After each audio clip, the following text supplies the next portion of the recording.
Hi all, good morning. ಇದು day 9 of 21 days series. Day 8 ನೋಡಿದರೆ already ಹೇಳಿದ್ದೆ ತಂಗಿ ಬಂದಿದ್ದಾಳೆ ಊರಿಂದ ಅಂತ. ಸೊ ಅವಳ ಜೊತೆ ಮಾತಾಡಿಕೊಂಡು ಮಗಳ ಜೊತೆ ಆಟ ಆಡಿಕೊಂಡು ಬೆಳಗ್ಗೆ ಎದ್ದು ಮಾಮೂಲಿ ರೊಟೀನ್.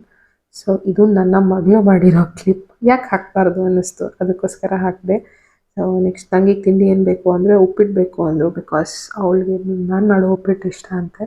ಸೊ ಹಾಗಾಗಿ ಅವಳಿಗೋಸ್ಕರ ಉಪ್ಪಿಟ್ಟು ಮಾಡಿ ಮಗಳನ್ನ ಮಲಗಿಸಿ ಆಮೇಲೆ ನಾವು ಹೊರಡ್ತಾ ಇದ್ವಿ. ಎಲ್ಲಿಗೆ ಅಂತ ಹೋಗ್ತಾ ಹೋಗ್ತಾ ಹೇಳ್ತೀನಿ. ಸೊ ಇಬ್ಬರು ರೆಡಿಯಾಗಿ, ನನ್ನ ಮಗಳು ನಿದ್ದೆ ಮಾಡ್ತಾ ಇದ್ಲು. ಸೊ ನಾವಿಬ್ಬರು ರೆಡಿಯಾಗಿ ಫಿಟ್ ಚೆಕ್ ಅಂತ ಮಾಡಿಕೊಂಡು, ಅಕ್ಕ ತಂಗಿ ಸೇರಿದ್ರೆ ನಿಮಗೂ ಗೊತ್ತು ಅಲ್ವಾ, ಮುಗಿಸ್ಕೊಂಡು ರೆಡಿಯಾಗಿ ನನ್ನ ಮಗಳು ಎದ್ಲು, ಅವಳ ಜೊತೆ ಹೊರಟ್ವಿ. ನಾವು ಆಟೋದಲ್ಲಿ ಹೋಗ್ತಾ ಇದ್ವಿ. ನಾವು ಹೋಗಿದ್ದು ಫೋರಮ್ ಮಾಲ್, ಕನಕಪುರ ರೋಡಲ್ಲಿ ಇದೆಯಲ್ಲ ಅದು. ತಂಗಿ ಬಂದು ನಿನ್ನೆ ರೆಸ್ಟ್ ಅಂತ ಒನ್ ಡೇ ಹಾಗೆ ಕಳೆದೋಯ್ತು.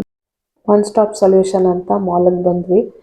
ನಾವು ಮಧ್ಯಾಹ್ನ ಊಟ ಮಾಡಿರಲಿಲ್ಲ, ಮಗಳೇಳೋದು ಲೇಟ್ ಆಯಿತು, ಅವಳಿಗೆ ಊಟ ಆಗಿತ್ತು. ಮಾಲಲ್ಲೇ ಏನಾದ್ರು ತಿನ್ನೋಣ ಅಂತ ಕೊರಿಯನ್ ಕ್ವಿಸಿನಲ್ಲಿ ಆರ್ಡರ್ ಮಾಡಿದ್ವಿ. Two costly, not recommended.